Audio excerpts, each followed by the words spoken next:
आणि विरोधक म्हणतात की आपल्या पायाची वाळू सरकली. काय नेमकी वस्तुस्थिती आहे माढामध्ये आता?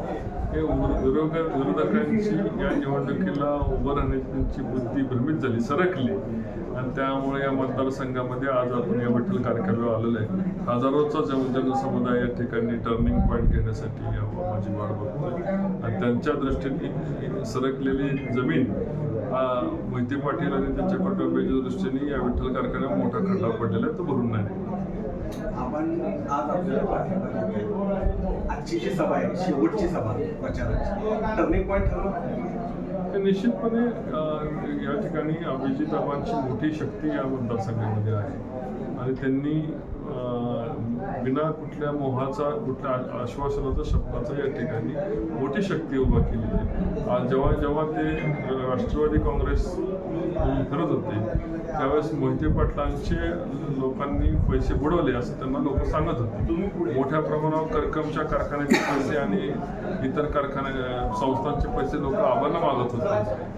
ते त्यांच्या लक्षात आलं की आपण चुकीच्या उमेदवाराच्या पाठीमागे उभं राहतोय, आणि त्यामुळं आबांनी निर्णय आज घेतलेला.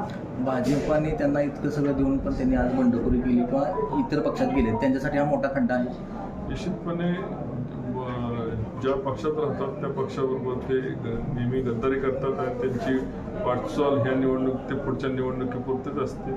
उद्या पवार साहेबांनी ना लक्षात आलं यांचा काय उपयोग नाही की हे पुढे जाऊन मायावती यांच्या पक्षात जाऊन सुद्धा निवडणूक लढतील, आणि आता हे ग्रामपंचायतला पडलेले मोहिते पाटील पुढे जाऊन राष्ट्रपतीच्या निवडणुकीला उभं राहिले तर नवल वाटायला. प्रचार आता संपत आलेला आहे. ह्या 15 दिवसाच्या कालावधीमध्ये आव्हान वाटलं समोर? मला बिलकुल आव्हान कालही नव्हतं, आजही नाही, उद्याही नसणार आहे. बिलकुल आव्हान नव्हतं, कारण त्यांच्या पक्षाच्या अध्यक्षांना मी 4 वेळा आव्हान दिलं होतं शरद पवारांना की आपण या ठिकाणी निवडणूक लढवावी. या ठिकाणी जर पवार साहेब या ठिकाणी उभे राहत नसतील तर लुंग्या सुंग्यांचं आव्हान कसं होऊ शकतं?